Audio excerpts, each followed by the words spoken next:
Okay, hello again, everyone. This is 14.2 symmetries.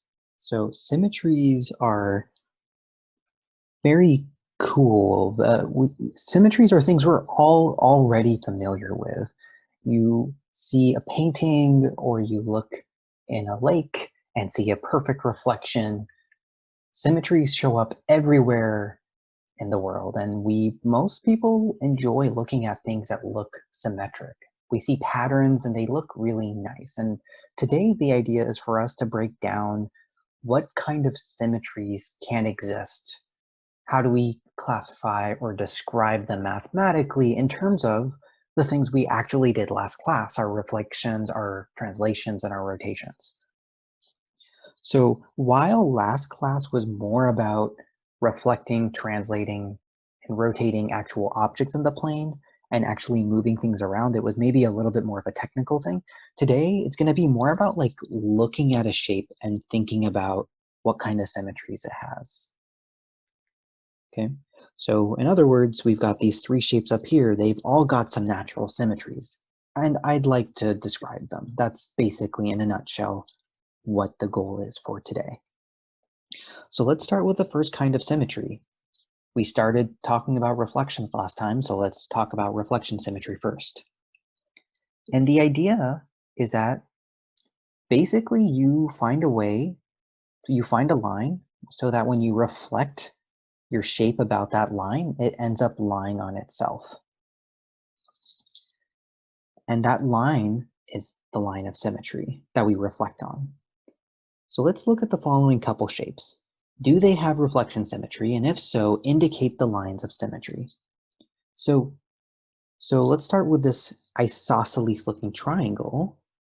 So I claim this is a line of symmetry for this shape. So why is that? So visually in your mind, you should already be looking at this and kind of see, if you kind of look at this half and this half, they look the same, right? They're just facing opposite directions. You can think of the line of symmetry as if it was like water, and one side of it is the real shape and the other side is the reflection of it. And that's really what lines of symmetry are doing. So that's a line of symmetry. So it might be useful to have a non-example. What is a line that is not a line of symmetry? So I claim this is not a line of symmetry. You should be able to see this right away, because if you look at the shape, you can tell that the part that's above the line doesn't look like the part below. But if I was to actually reflect this point goes up here, this point goes up there, and this point travels 1, 2, so 1, 2. So here I'm using the distances, right? Where the distance from this point up to that point goes 2 to get to the red line, and so it has to go another 2. Oops. And then same with this point over here. And so this one travels down 3, and so it has to go down another 3. And the resulting shape you get when you reflect across this red line is this. And notice that this shape doesn't lie on top of the original shape. So you probably weren't even thinking this could be the case, but I wanted to show the importance of this part of the definition of reflection symmetry, that it has to lie on itself after reflection. Clearly, this red line is not a line of symmetry, because when I reflected the triangle about it, it didn't land on itself. What I mean by that is literally entirely on itself. So this point, all of these points over here, they're not lying on the triangle, right? Meanwhile, when I reflect across this blue line,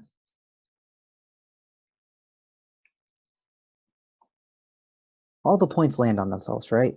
Where would this point go? That would end up here, and this point would end up there. This point would end up here, and this point would end up there, so on and so forth. That's the idea. Okay. So what about this one? Exact same idea. So again, this will be a line of symmetry for the same reasons, right? If you look to the left half and you look at the right half, they look the same. Both halves of this picture look equivalent. And so when you reflect, the reflection will take the picture and make it land exactly on itself again. Is there any other lines of symmetry? So there is actually one more. Right here. That is another line of symmetry.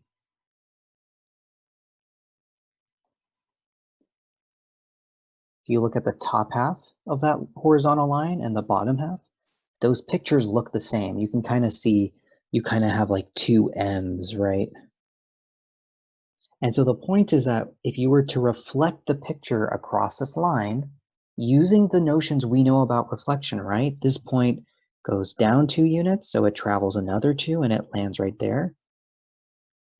If you do all of that stuff and you check all of those things, it will in fact land on itself perfectly. And that's what we mean by reflective symmetry. We mean if we reflect, the image doesn't change. And I think that's maybe the best way to describe it. So let me like write that down as a note. So we have reflection symmetry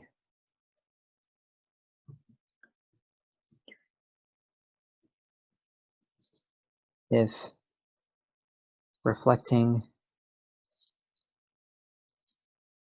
keeps picture the same.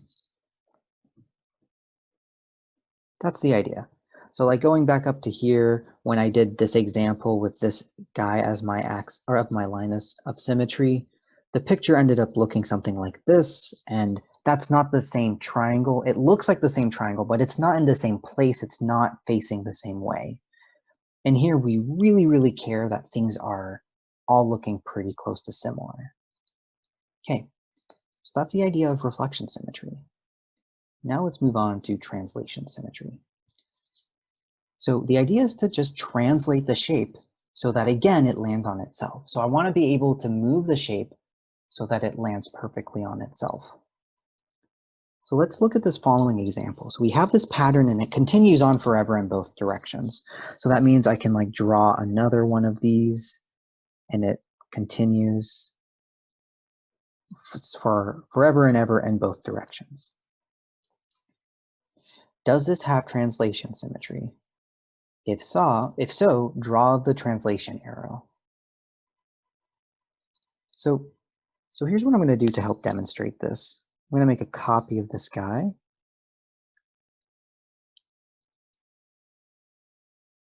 If it'll allow me to, there we go, copy.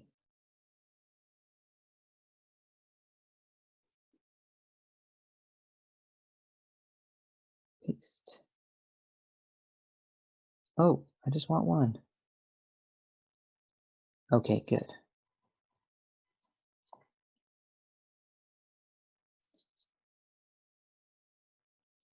So here's the idea. Don't know why I did it like this. There we go. Notice that. All right, we're not having a good time, are we? Okay, I'm not going to be able to do this, but let's just do it like this. Let me get rid of this.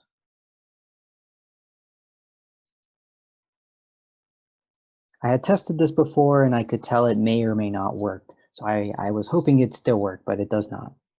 So what would happen if we translated this picture by this arrow? So now this shape, where does this shape go? Well, this bottom point ends up going all the way to the end of that arrow, right? And then the point that was right here will move that same 2 distance all the way over there. And so basically what happens is this shape gets shifted down 2 units and will lie down on this shape perfectly. And then same goes for this one, and it'll go down perfectly. And so you might be thinking, oh, but wait, now nothing's going to be on top of this first shape here.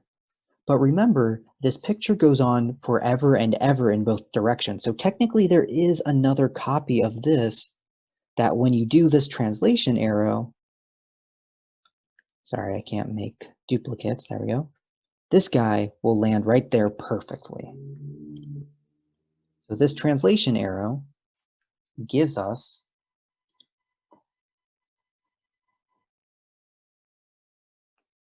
the translation symmetry. So notice that if I had so what was really key here to make the translation symmetry work is that it went forever in both directions. Imagine if I only had a not an infinite pattern, but imagine if I had a finite pattern. If I was to translate this way, I would get something like this, right? This guy lands there, then this one would land over here, so I can do that. And then the third one lands on the fourth one, and then the fourth one lands right here. And notice that this doesn't lie on itself perfectly, right? In particular, nobody's sitting on this one.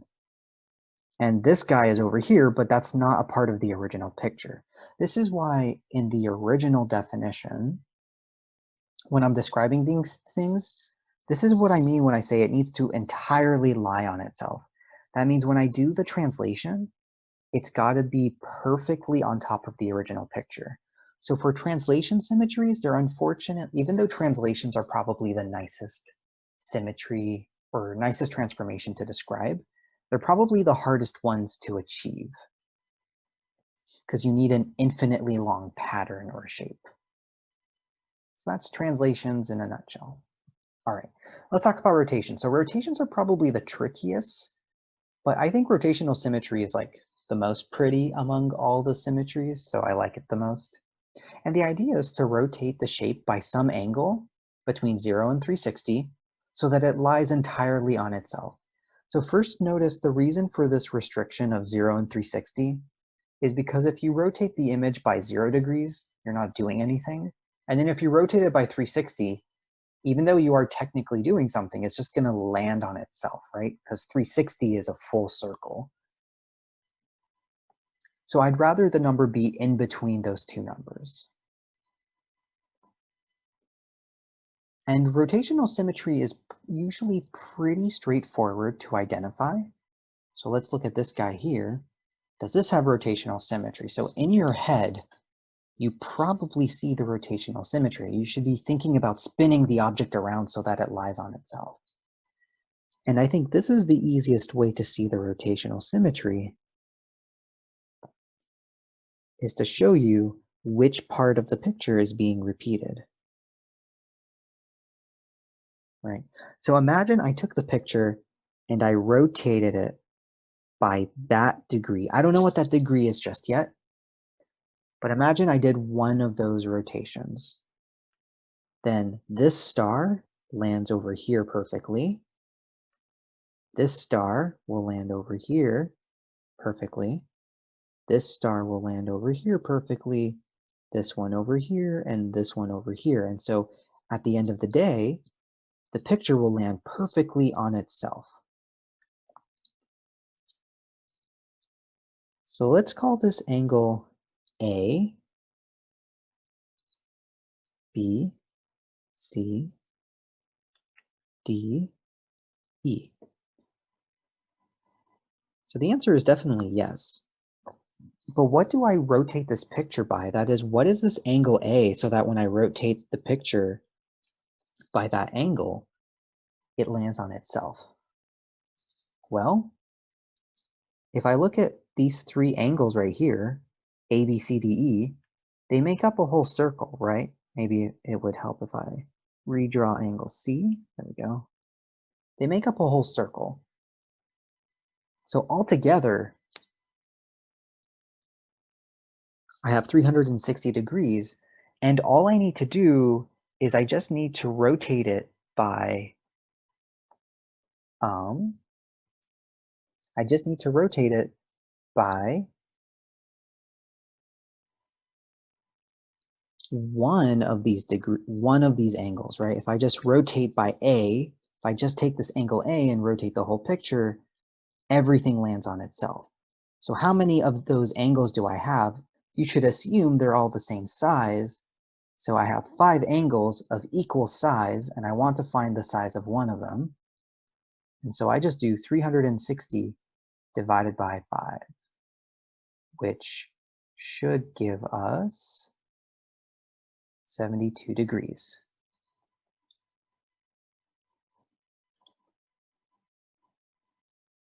Okay.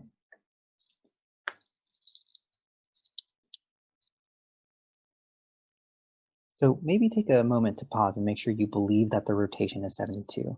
The idea is if I rotate this picture now by 72 degrees about that center, this star lands there and so on and so forth. Okay, so in this example that we just did, we say that this has 5-fold symmetry.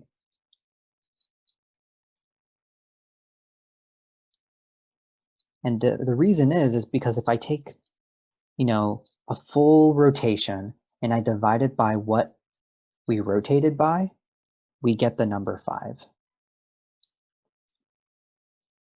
Okay.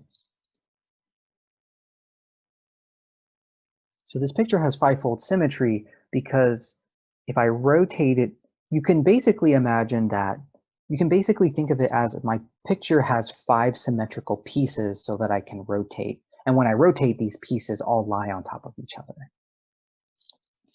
In general, we say a shape has n-fold symmetry if 360 divided by n, if it has 360 divided by n rotational symmetry. So this is a little bit different than what I said before, but notice 360 divided by n is what we did up here. Here's the 360, and there is the n. So if you have n-fold symmetry, this means that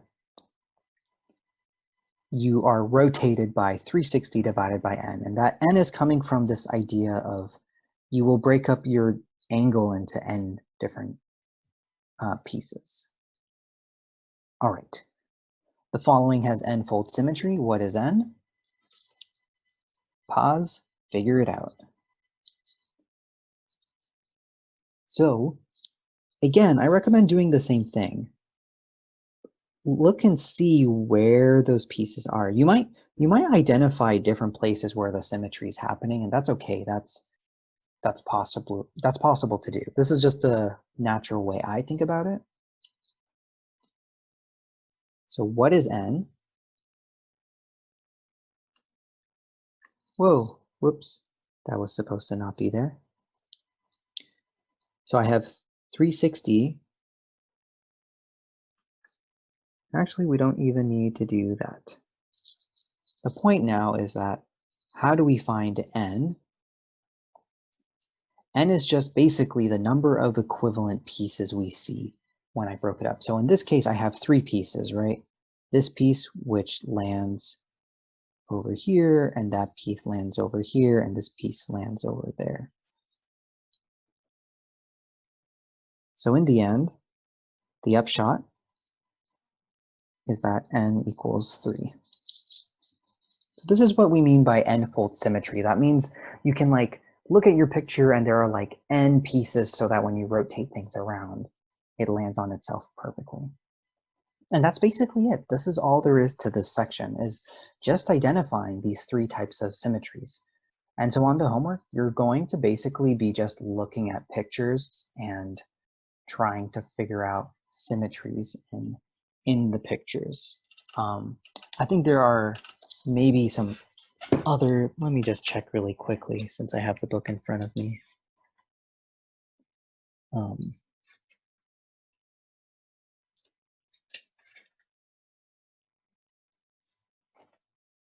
Yeah, okay, yeah.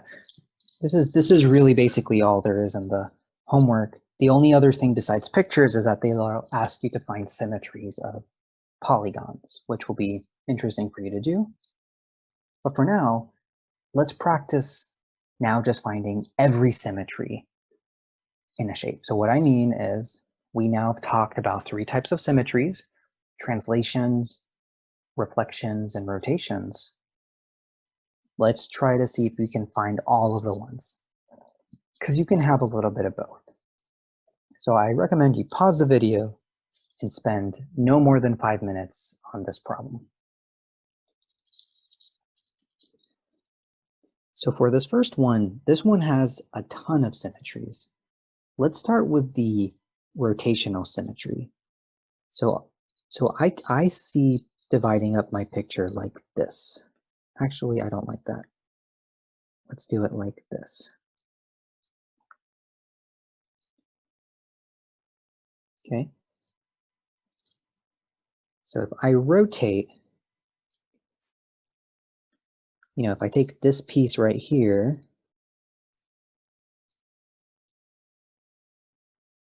it'll land perfectly on the corresponding piece over here and then same down here. You might be tempted to think that there should be so I'm claiming that this has threefold symmetry.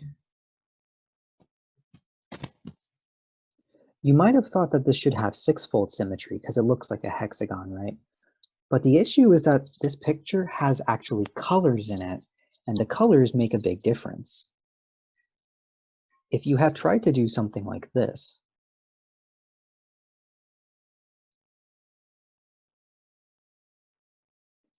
this won't end up working out because if you rotate, it is the case that this hexagon will land on this hexagon perfectly. But the issue is that the colors just will not match at all. And so that's what the problem is. So that's for the n-fold symmetry. What about lines of symmetry? So this has got a ton of lines of symmetries. Here is one, right? It reflects on itself or works out.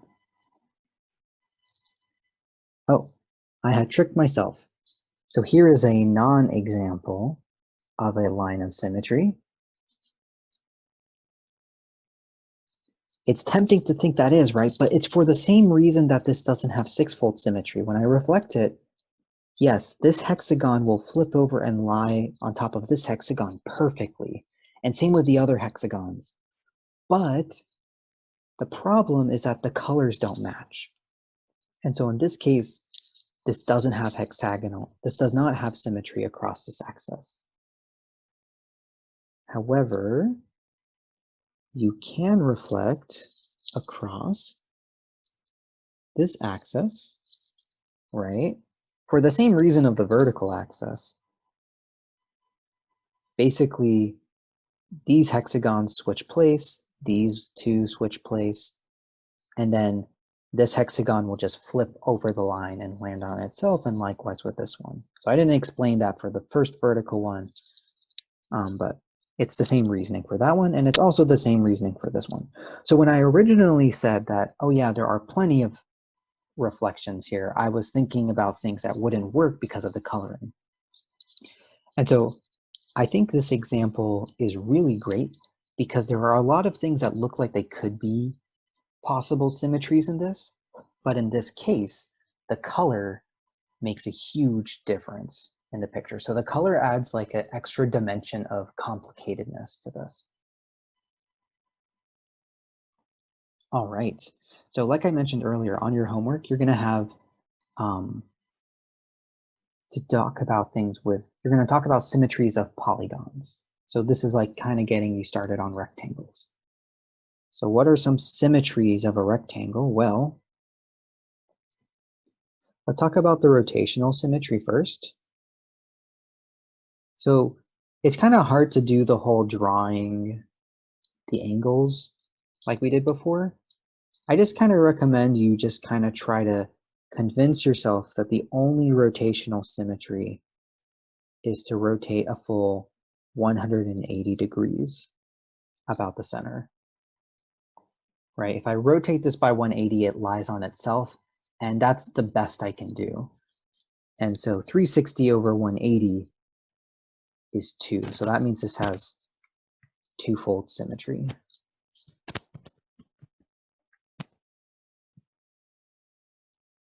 Okay, what about the lines of symmetry?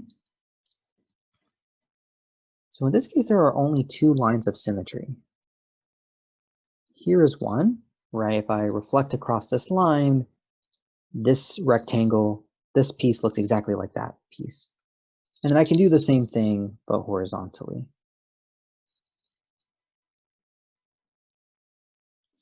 Some of you might be tempted to think that there is a reflection across this line right here that goes through the corners.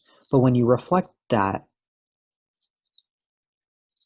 this corner right here will land up there and it won't land on top of the shape. So that is not an axis of symmetry. Okay, so that's kind of an important part. That's why I ended up, I'm gonna scroll up for a bit. I ended up giving you guys this kind of like short version of what reflecting symmetry means, but you have to be careful with this because, sorry, that was probably too fast to look at that. Let's go back for a second. So I said basically if reflecting, reflecting keeps the picture the same. Sorry, this is actually okay. I think I maybe said this out loud then. At some point I said, if you look at both sides of the line and they look the same, that probably means you have a reflection of symmetry. But if you look at both sides of this line, even though they look like the same triangles, they're not facing the same way, right? For example, this triangle here would have to reflect to look like this. That would be looking the same on both sides, or sorry, maybe more like this. Those two triangles look the same. But as is, this is not a line of symmetry. All right. So it's really, really tempting to think, oh yeah, I've got rotational symmetry, right? Perfect, threefold symmetry. This one's a little bit of a trick. Look really closely at all the arrows. These two arrows are the same, but the third one is not. Because this arrow goes like up and then it like folds over itself. This one goes up and then folds behind itself. So even though you could rotate the picture and get this to land on this perfectly, this arrow isn't gonna land on that one perfectly because the arrows aren't the same picture. They're not the same arrows. Their shape is generally the same, but what's gonna matter is like where this little line segment lands. And that's why this actually has no rotational symmetry. And if you want to, you can try to like rotate it on your paper and see that it really won't lie on itself. So that might be a little bit bizarre. So now we might say, okay, maybe it has some line symmetries or reflection symmetries. And for the same reason, this isn't going to work, right? This arrow, for example, when you rotate it, it's going to look something like this. Hopefully that was an okay drawing for the reflection. Not sure it's clear what I drew. Hopefully that helps. Basically, it's an arrow, but it's going the other way now, and that's not lying on itself perfectly, right? When you do a line, if you have a reflection symmetry, the picture should lie on itself perfectly. It should look like the same picture, right? This is going back to, now this is actually going back to what I wrote at the start, which is that when I do reflection symmetry, it shouldn't change the picture. When I do any of these symmetries, actually, the point is that the symmetries mean that when I do some kind of transformation, be it translation, rotation, or reflection, the pictures just are not going to change. That's the point. In this case, no matter how you transform it, the picture changes, even though it looks very symmetric. And that's kind of like a big takeaway I want you to know from today is that just because things look symmetric in some way doesn't mean they actually have one of the symmetries we've talked about. It is symmetric in some way, right? Just not in any of the threes that we've discussed. Okay, so that's it for this section. This section's definitely a little bit shorter, and like I said, the problems are basically going to be either identifying things or drawing drawing pictures. or sorry, not drawing pictures. Basically the point of the homework is look at pictures, see the symmetries, or for some of the last few, draw a couple examples. Some of these problems are finding symmetries of certain types of shapes. Feel free to like draw pictures to kind of help you out with that. All right, that's it.